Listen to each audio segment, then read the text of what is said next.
So this is a very simple law again, very effective. Even people use this, although it is qualitative still, we use this today even in literature. So based on the work of Curie Weiss, three different classes are being defined in paramagnetism. You have a ferromagnetic coupling, where you have a spin on two centers talking to each other. Right now, I'm deviating from Curie law. Curie assumed that has not happened, but it is happening in molecules. We need to understand what's happening. So we have a ferromagnetic coupling. The spins are parallel aligned.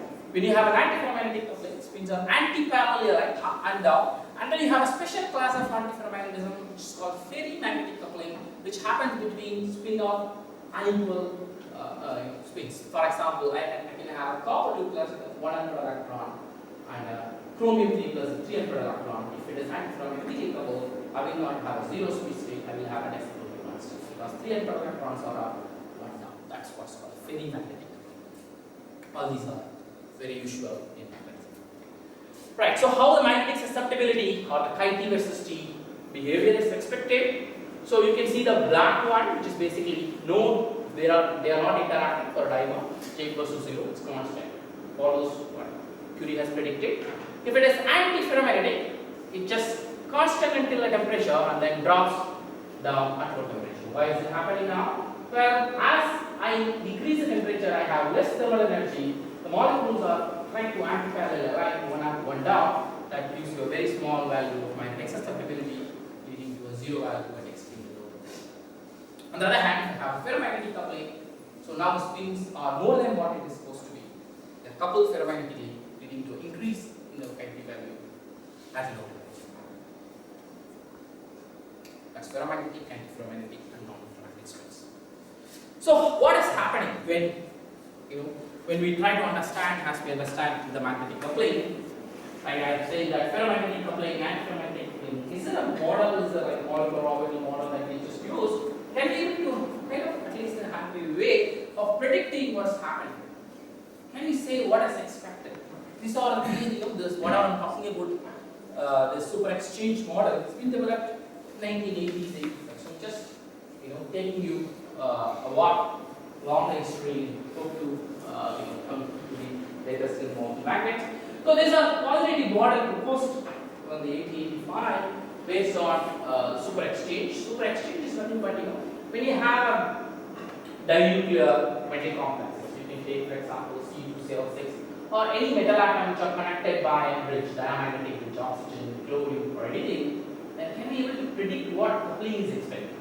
Right? So this very qualitative model can be able to help you now.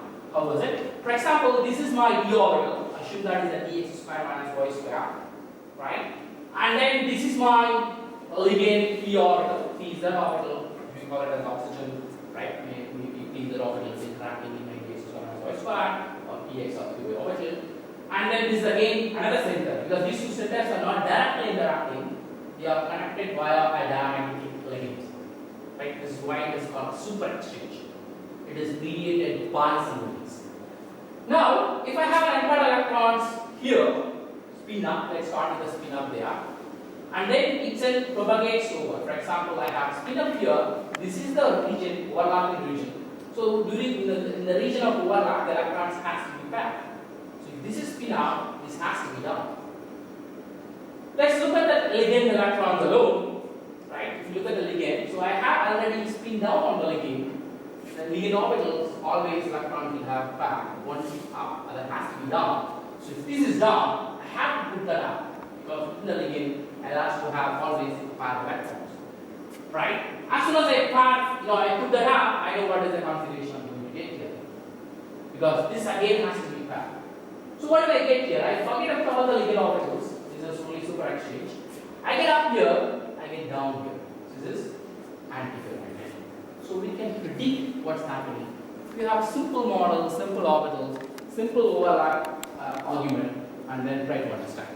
So that is basically the qualitative prediction is related to the angle. I'm just putting it all up again, just to illustrate again. So we have metal electron spin up, ligand electron spin down. This is the overlapping region, and then this forces the other ligand electron to spin down.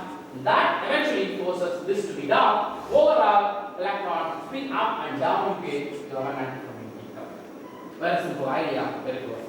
But remember that what I have here is a 180 degree metal, oxygen, metal angle is 180 degrees. Linear structure. I assume that is linear. What happens if it is not linear? What if the structure is different? Can we able to predict it? Well, we can. Now let's assume that I have a metal, oxygen, metal angle of about 90 degree, right? So then see what happens. I have again the same orbital. Again the same overlap. I have spin up here, spin down here. Now my metal orbital is not here, it is here, right? Because I have a 90 degree angle. So this orbital cannot overlap with this anymore because you see that it is meeting at the nodal plane. So the nodal plane means that this lobe cannot anymore interact with the other one. Let's assume that is a px or py orbital. There is no way that this can interact. It has to interact with another orbital of oxygen or fluid or whatever orbital you have. So what eventually happens now? This spin is independent. So this, we know that electron exchange. So if this is up, this has to be up. This forces essentially this to be down, and this has to be up. Now what do we get here? Up, down, spin ligand. This is up. This is up.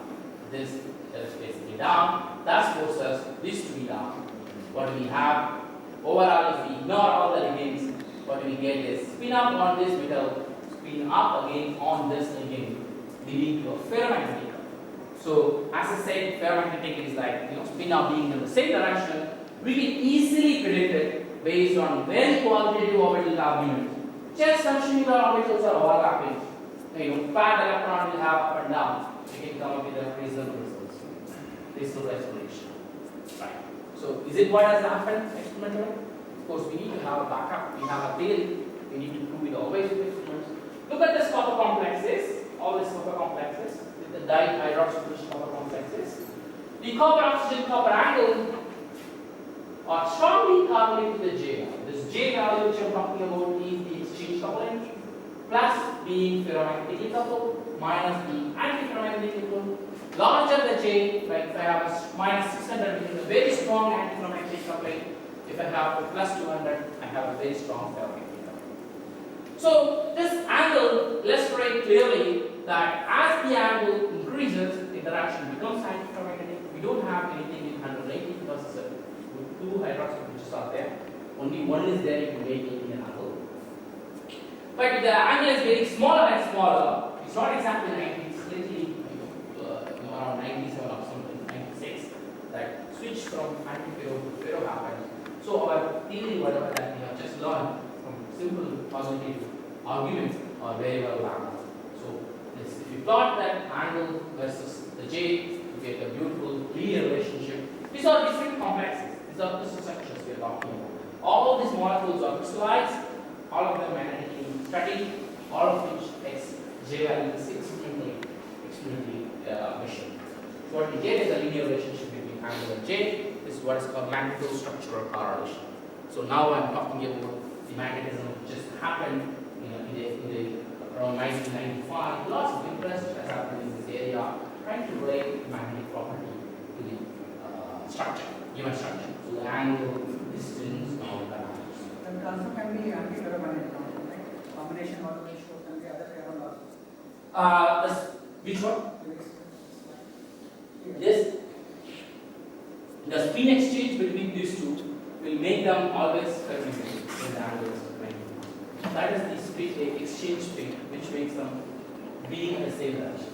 So essentially, there is no way you can have antiferromagnetic. It is similar to the orbitals of oxygen, pi-star orbital. As I said, these are orthogonal. Now we have exactly two orbitals which are orthogonal to each other. They cannot overlap with each other at 90 degrees, because of which they cannot have. So they have to be orthogonal. Yes, absolutely. This is a simple principle we started with oxygen. We can actually extend to any complex molecules. But I still don't understand. You say that the electron in this orbital, Yeah. let's say the px. That's right. But what's forcing it to be? I mean, there are two electrons in the orbital.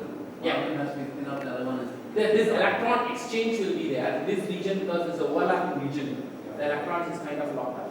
So this region is where we don't have any locked up electron. these are electron exchange, because if this is up, this can jump between the two, that is magnetic exchange. So you can actually stabilize, it has to stabilize the same space.